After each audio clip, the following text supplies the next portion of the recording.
जय हिंद दोस्तों, ACC academy में आप लोगों का स्वागत है। आज हम बात करेंगे 10th और 11th की टॉपिक रिस्पायरेशन यानी श्वसन के बारे में। तो सबसे पहले हम लोग जानेंगे कि श्वसन क्या होता है। उससे पहले भी हम लोग जानेंगे कि श्वसन और श्वासोच्छ्वास मतलब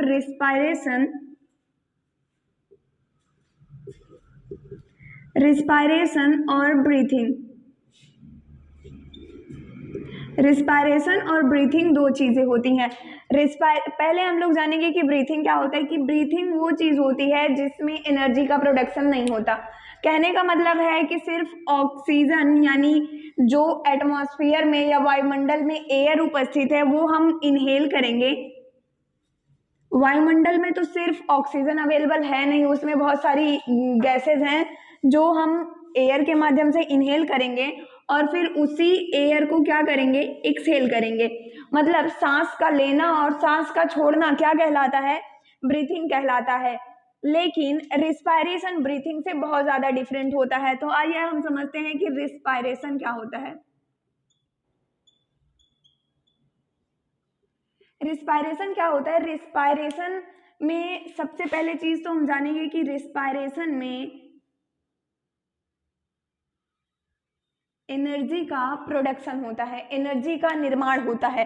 रिस्पायरेशन में क्या होता है, एनर्जी का निर्माण होता है। तो हम सिंपल में कह सकते हैं कि वायुमंडल के द्वारा इनहेल की गई एयर, वायुमंडल के द्वारा इनहेल की गई एयर जब हमारे लंग्स में पहुंचती है, लंग्स में पहुंचती है तो वहां से ब्लड के द्वारा ऑक्सीजन को ले जाकर कोशिका में देना तथा कोशिका में क्रेब्स साइकिल के फलस्वरूप एनर्जी का प्रोडक्शन और फिर CO2 प्लस H2O। कहने का मतलब है कि CO2 और जल का बाहर निकलना या निर्मुक्त होना और एनर्जी का प्रोडक्शन क्या कहलाता है, रिस्पायरेशन कहलाता है। एक बार फिर से रिपीट करते हैं, रिस्पायरेशन किसे कहते हैं। रिस्पायरेशन वायुमंडल में उपस्थित वायु को जब हम इनहेल करते हैं या ग्रहण करते हैं तो वायु हमारे फेफड़े में जाती है और फेफड़े में उपस्थित ब्लड के द्वारा ऑक्सीजन ग्रहण करके हमारी कोशिकाओं में पहुंचाया जाता है और कोशिका में पहुंचाए जाने के बाद ऑक्सीडेशन की प्रक्रिया के फलस्वरूप ऑक्सीकरण कह सकते हैं हम, ऑक्सीकरण या ऑक्सीडेशन,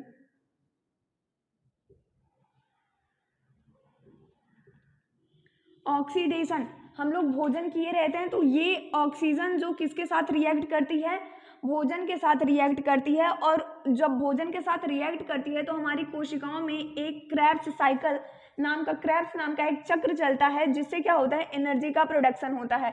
तो रिस्पायरेशन क्या होता है, रिस्पायरेशन वायु के द्वारा ग्रहण की गई वायुमंडल के द्वारा ग्रहण की गई वायु से वायु में उपस्थित ऑक्सीजन के द्वारा ऑक्सीकरण प्रक्रिया के फलस्वरूप एनर्जी का प्रोडक्शन तथा CO2 और जल का रिडक्शन या रिड्यूस होना क्या कहलाता है, रिस्पायरेशन कहलाता है। अब हम आगे जानेंगे कि रिस्पायरेशन में कुछ अंग होते हैं जो सम्मिलित होते हैं। तो उसको क्या कहते हैं, जब जैसे हम किसी एक चीज की बात करते हैं तो उसको हम सिर्फ कॉमन चीज कह सकते हैं। लेकिन जब अगर एक दो फिर तीन ढेर सारी चीजें मिलकर किसी चीज का निर्माण करती हैं तो हम उसको क्या कहते हैं, सिस्टम कहते हैं। जब ढेर सारी चीजें मिलकर किसी चीज का निर्माण करने लगती हैं तो हम उसको क्या कहते हैं, सिस्टम कहते हैं। तो वही होता है कि रिस्पायरेशन मतलब क्या होता है, श्वसन होता है। तो श्वसन एक अंग से नहीं होता है, श्वसन में कई अंग क्या लेते हैं, पार्टिसिपेट करते हैं, कई अंग भाग लेते हैं और वो सारे अंग मिलके क्या बनाते हैं, सिस्टम बनाते हैं। तो हम उसको क्या कहते हैं, रिस्पायरेटरी सिस्टम कहते हैं। तो आगे हम रिस्पायरेटरी सिस्टम के बारे में जानेंगे। तो हम समझते हैं कि श्वसन अंग क्या होता है या कितने श्वसन अंग होते हैं हमारे शरीर में, कौन कौन से अंग मिलके, कौन कौन से श्वसन अंग मिलके श्वसन तंत्र का निर्माण करेंगे। तो सबसे पहले हम लोग बात करेंगे नासा छिद्र। पहले हम लोग श्वसन अंग का नाम जान लेंगे, फिर उसके बाद उसके बारे में समझेंगे। पहला हमारा नासा छिद्र, फिर दूसरा नासा कपाट, फिर तीसरा फेरिंग्स, फिर चौथा लैरिंग्स,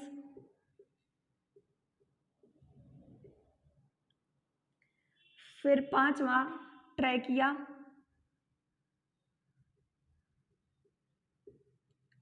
फिर छठा ब्रोंकाई, फिर सातवां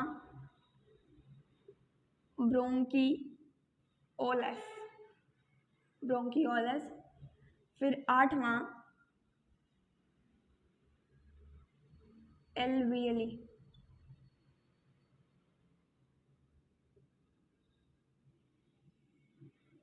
वायु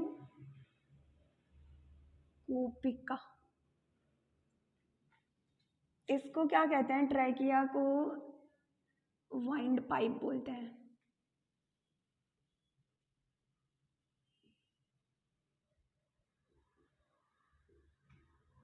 और लैरिंग्स को साउंड बॉक्स। अब हम लोग जानेंगे कि ये अंग होते क्या हैं। तो सबसे पहले हम लोग बात करेंगे कि नासा छिद्र की। तो नासा छिद्र एक पेयर में पाए जाते हैं। नासा छिद्र क्या होते हैं? नासा छिद्र एक पेयर में पाए जाते हैं और इनमें क्या होते हैं? रोम पाए जाते हैं। नासा छिद्र में क्या होते हैं? रोम पाए जाते हैं। तो हम बात करते हैं नासा छिद्र की। नासा छिद्र का काम क्या होता है कि वायुमंडल में उपस्थित जब एयर को हम लोग ग्रहण करते हैं या एयर को हम लोग सांस के माध्यम से शरीर में खींचते हैं, तो नासा छिद्र के माध्यम से ही एयर क्या होती है? हमारे शरीर में इंटर करती है या प्रवेश करती है। तो नासा छिद्र में रोम पाए जाते हैं। तो नासा छिद्र में रोम का क्या काम होता है? वायु में हम लोग जानते हैं कि वायु में बहुत सारे धूल मिट्टी के कण उपस्थित होते हैं। तो वो जो नासा छिद्र में रोम पाए जाते हैं या रोए पाए जाते हैं, तो वो क्या करते हैं? जो वायु में उपस्थित धूल मिट्टी के कण होते हैं उसे शरीर के अंदर पहुंचने से रोकते हैं। और ये क्या है? एक मार्ग है। किसका मार्ग है? वायु के लिए। वायु के शरीर में जाने का एक मार्ग है और इसमें क्या पाए जाते हैं? रोम पाए जाते हैं। रोम क्यों पाए जाते हैं? ताकि वायु में उपस्थित धूल मिट्टी के कण हमारे शरीर में इंटर ना कर पाए। फिर दूसरा होता है नासा कपाट। नासा कपाट, नासा छिद्र के जस्ट बाद क्या होता है कि नासा कपाट होता है। नासा कपाट कहने का मतलब, कपाट से हम लोग समझ सकते हैं कि दरवाजा होता है। कपाट मतलब क्या होता है? दरवाजा होता है। और नासा मतलब हम लोग जानते हैं नोज या नाक कहते हैं।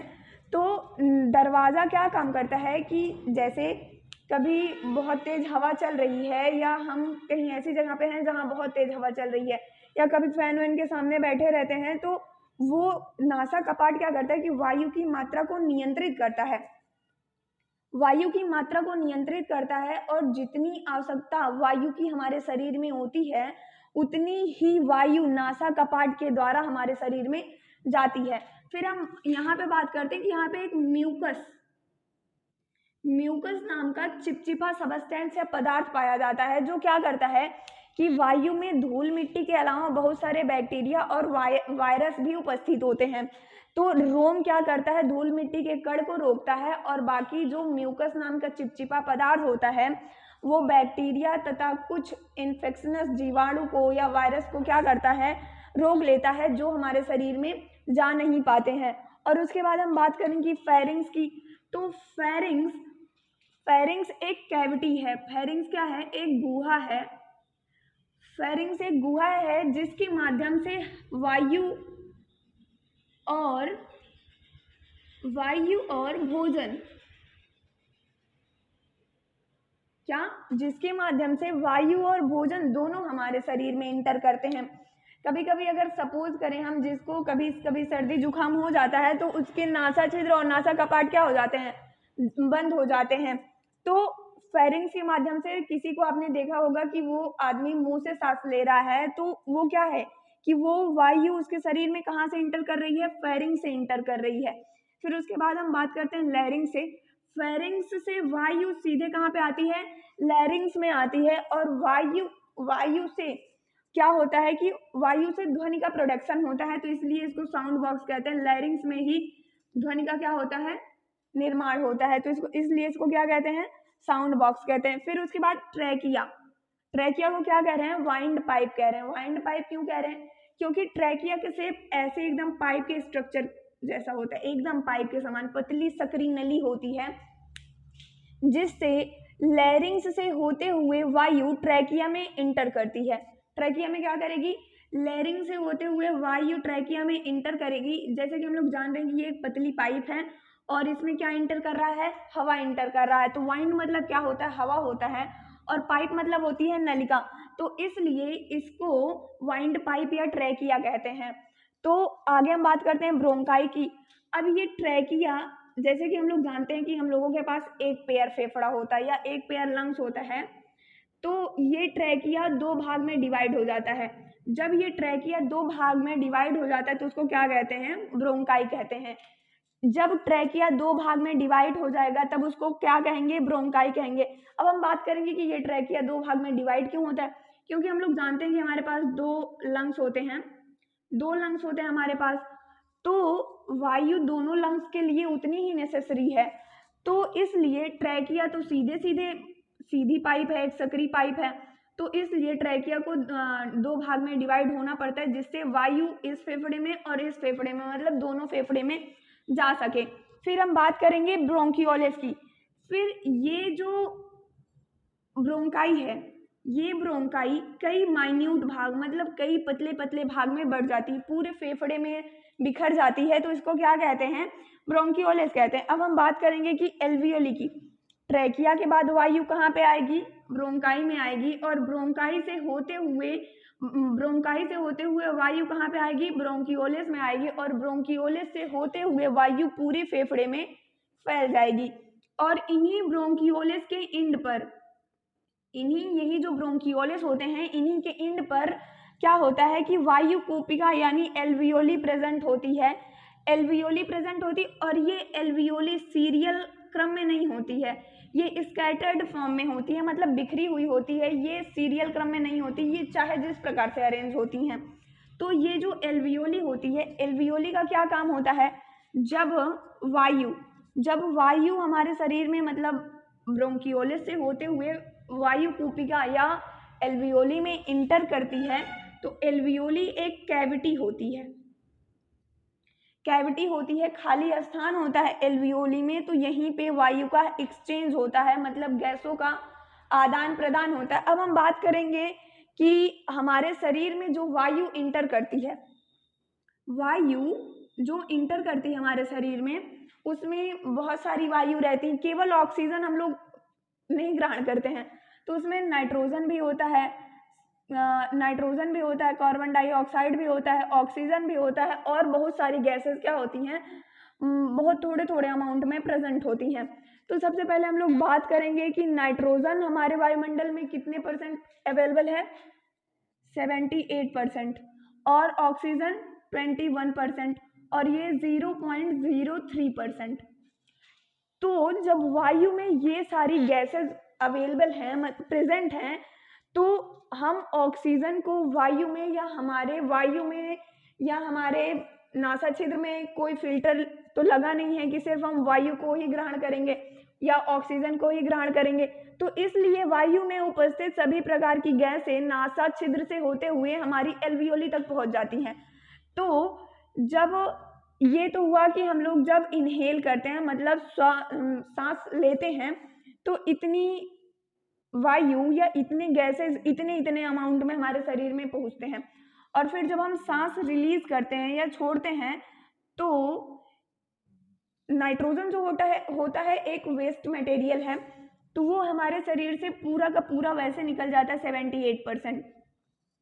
फिर जो कार्बन डाइऑक्साइड होता है, कार्बन डाइऑक्साइड जो होता है वो 4% के अमाउंट में निकलता है।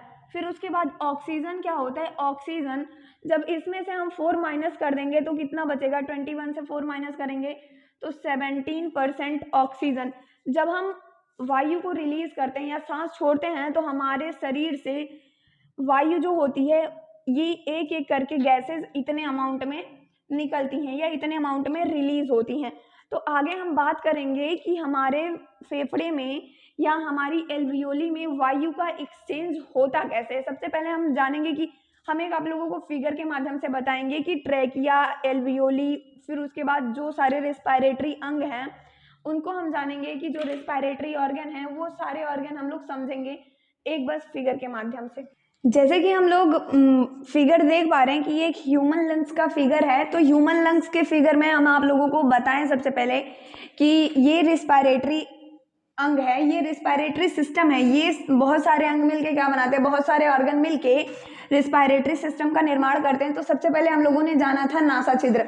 नासा छिद्र लिप के जस्ट ऊपर होता है और एक पेयर में होता है, इसको क्या कहते हैं, नासा छिद्र कहते हैं। फिर हम दूसरा जाने थे कि नासा कपाट, ये जो हमारा ये वाला पोर्शन होता है जो आईब्रोज के नीचे होता है, जस्ट नीचे, इसको क्या कहते हैं, नासा कपाट कहते हैं। फिर हम बात करते हैं कि फेरिंग्स क्या होता है। फेरिंग्स जब हम माउथ ओपन करते हैं तो माउथ ओपन करने के बाद हमें जो एक कैविटी दिखाई देती है या एक जो गुहा दिखाई देता है उसको क्या कहते हैं, फेरिंग्स कहते हैं। फिर उसके बाद हम बात करते हैं लैरिंग्स की। तो लैरिंग्स क्या होता है, लैरिंग्स हमारा साउंड बॉक्स होता है जो हमारे गले में ये उभरा हुआ दिखता है, तो इसी को हम क्या कहते हैं, लैरिंग्स कहते हैं। और लैरिंग्स के जस्ट ऊपर इपीग्लॉटिस पाया जाता है। इपीग्लॉटिस क्या होता है, ये फेरिंग्स से अटैच होता है, फेरिंग्स और लैरिंग्स से अटैच होता है इपीग्लॉटिस। इपीग्लॉटिस क्या काम करता है, इपीग्लॉटिस होता है जब हम लोग जैसे कि हम लोग जानते हैं कि जब वाइंड पाइप होता है और फूड पाइप होता है, दोनों एक दूसरे से अटैच होते हैं, एकदम सटे सटे होते हैं। तो ये जो इपीग्लॉटिस होता है जब हम भोजन करते हैं तो ये वाइंड पाइप को कवर करता है, और जब हम सांस लेते हैं तो ये फूड पाइप को कवर करता है। ऐसा इसलिए होता है क्योंकि कभी ऐसा ना हो जाए कि हम भोजन करते समय हमारा भोजन वाइंड पाइप में चला जाएगा, तो क्या होगा, ये हमारा वाइंड पाइप अवरोध हो जाएगा और हम सांस नहीं ले पाएंगे। फिर इसी वजह से, इसी रीजन से क्या होता है, ये इपीग्लॉटिस यहाँ पे पाया जाता है। इपीग्लॉटिस कवरिंग का काम करता है। फिर हम आगे देखेंगे कि हमारा ट्रैकिया, ये ट्रैकिया हमने बताया था कि ट्रैकिया को क्या कहते हैं, वाइंड पाइप कहते हैं। ट्रैकिया को क्या कहते हैं, वाइंड पाइप कहते हैं। और इसी वाइंड पाइप से वायु होते हुए कहाँ पे जाती है, ब्रोंकाई में जाती है। और ये जो हमारा रिंग स्ट्रक्चर दिख रहा है आप लोगों को, ये ट्रैकिया में ये जो रिंग स्ट्रक्चर है ये बोन है। ये क्या है, बोन है, एक प्रकार की बोन, इसको कार्टिलेज बोलते हैं। इसको क्या बोलते हैं, कार्टिलेज बोलते हैं। इस बोन को क्या बोलते हैं, कार्टिलेज बोलते हैं। और ये बोन जो होती है ये इनकम्प्लीट होती है। ये क्या होती है, इनकम्प्लीट होती है। कहने का मतलब होता है कि ये सिर्फ ये जो वाइंड पाइप है ये सिर्फ आधे वाइंड पाइप पे रहती है, इसके पीछे नहीं रहती है। ये सिर्फ यही ऐसे ऐसे यहाँ से यहाँ तक रहेगी, ये पीछे की साइड नहीं रहती है ये रिंग। और ये रिंग जो ये कार्टिलेज होता है ये क्यों प्रेजेंट होता है, जैसे कि हम लोग जानते हैं कि ये एक पाइप है, और कैसी पाइप है, मस्कुलर पाइप है। हमारे बॉडी में जो पाइप है, ये वाइंड पाइप जो है ये एक मस्कुलर पाइप है। अगर हम लोग ऐसे सांस जब हम लोग इनहेल करते हैं, एयर इनहेल करेंगे, तो एयर जब इसमें से जाएगी तो ये पाइप फूल जाएगी, और फिर जब हम मतलब एयर जब हमारे शरीर से आउट होगी या हम एयर एक्सहेल करेंगे तो ये पाइप पिचक जाएगी। तो इससे बार बार ऐसा होने से इसमें स्वेलिंग आ सकती है, बहुत सारे रीजन हो सकते हैं, किसी वजह से आदमी की डेथ भी हो सकती है। इसलिए इसमें क्या पाया जाता है, ये कार्टिलेज की जो बोन होती है ये प्रेजेंट होती है, और ये इसको एक स्ट्रक्चर देती है ताकि ये बार बार फूले और पिचके ना। फिर ये आगे आके दो पार्ट में डिवाइड हो जाती है। जैसे कि हम लोग जानते हैं कि ह्यूमन लंग्स जो होता है वो एक पेयर में पाया जाता है। एक पेयर कहने का मतलब दो ह्यूमन लंग्स होते हैं, एक लेफ्ट होता है एक राइट होता है।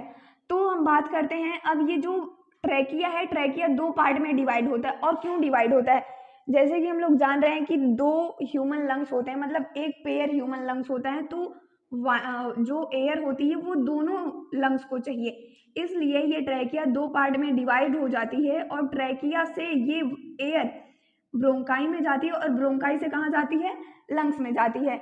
और जैसे कि हम लोग एक लंग्स में, मैंने ये बहुत सारा स्ट्रक्चर बनाया इसके अंदर, तो हम आगे देखते हैं ये स्ट्रक्चर क्या है। ये जो स्ट्रक्चर है यहाँ पे हम लोग देख रहे हैं, बहुत माइन्यूट ब्रांचेस हैं, बहुत पतली पतली ब्रांचेस हैं। तो ये जो ब्रांचेस हैं ये ब्रोंकाई आके बहुत सारी ब्रांचों में डिवाइड हो जा रही है, तो इसको क्या कह रहे हैं, ब्रोंकियोलिस कह रहे हैं। और इन ब्रोंक्यूलिस पे आप लोग देख रहे होंगे कुछ छोटा छोटा सा स्ट्रक्चर बना है, इसको क्या कहते हैं, एल्वियोली कहते हैं, एल्वियोली या वायु कोष्ठ कहते हैं। तो ये जो हमारा ये बीच में हमारा हार्ट होता है, ये जो हार्ट होता है वो लेफ्ट साइड वाले लंग्स की तरफ ज़्यादा झुका हुआ होता है। तो और ये जो हमारा लंग्स होता है वो दोनों किससे अटैच होता है, डायफ्राम से अटैच होता है। एल्वियोली अब क्या करती है, जैसे कि हम लोग एयर इनहेल किए, सारी air, nitrogen, carbon dioxide, oxygen, जितनी भी गैसेस एयर में अवेलेबल हैं या प्रेजेंट हैं, सारी गैसेस कहाँ आएंगी, हमारे नासा छिद्र से होते हुए नासा कपाट, फिर उसके बाद फेरिंग्स, लैरिंग्स, फिर ट्रैकिया, फिर उसके बाद लास्ट में कहाँ पे आ जाएंगी, हमारे फेफड़े में यानी एल्वियोली में आएंगी। तो एल्वियोली में क्या प्रेजेंट होता है, एल्वियोली में भी बहुत सारी माइन्यूट वेन्स, आर्टरीज प्रेजेंट होती हैं। तो यहाँ से आर्टरी में क्या प्रेजेंट होता है, ब्लड प्रेजेंट होता है। वेन और आर्टरी में क्या प्रेजेंट होता है, वेन और आर्टरी में ब्लड प्रेजेंट होता है। जैसे कि हम लोग जानते हैं ब्लड में क्या होता है, हीमोग्लोबिन होता है, और हीमोग्लोबिन ऑक्सीजन के साथ संयोग करता है।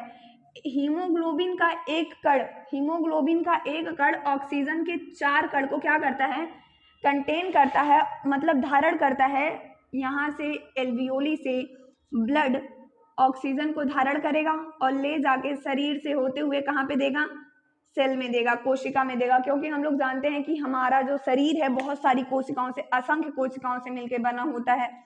तो ये जो एयर है हीमोग्लोबिन के माध्यम से कहाँ जाएगी, सेल में जाएगी। और जो हम भोजन करते हैं, भोजन पचने के बाद, भोजन का डाइजेशन होने के बाद कहाँ जाता है, सेल में जाता है। तो सेल में एक क्रेब्स साइकिल होती है, क्रेब्स साइकिल चलती रहती। कौन सी साइकिल चलती है, क्रेब्स साइकिल। और क्रेब्स साइकिल के फलस्वरूप वो जो ऑक्सीजन होता है, ये जो O2 है, जो हीमोग्लोबिन धारण करके लाके कहाँ दे रहा है, सेल में दे रहा है। तो ये क्रेब्स साइकिल के फलस्वरूप किसका निर्माण करती है, एटीपी का। किसका निर्माण करेगी, एटीपी का निर्माण करेगी। और इससे क्या निर्मुक्त होगा, CO2 निर्मुक्त होगा। जैसे कि हम लोग जानते हैं ऑक्सीजन को कैरी करने वाली हमारी आर्टरीज होती हैं और CO2 को कैरी करने वाली हमारी वेन्स होती हैं। तो ये वेन्स पुनः लाके हमारे मतलब CO2 को कहाँ पे दे देंगी, एल्वियोली में दे देंगी। और एल्वियोली में फिर एक्सहेलेशन के माध्यम से ये सारी मतलब जो कार्बन डाइऑक्साइड होता है, ये एक वेस्ट मटेरियल है हमारे शरीर में। तो ये जो कार्बन डाइऑक्साइड वेस्ट मटेरियल है वो कहाँ चला जाता है, एटमॉस्फेयर में रिलीज कर दिया जाता है। और आई होप कि आप लोगों को ये वीडियो समझ में आया होगा। अगर कोई भी प्रॉब्लम हो तो कमेंट्स में प्लीज बताएं, और इसके आगे का टॉपिक हम अगले वीडियो में देखेंगे। जय हिंद।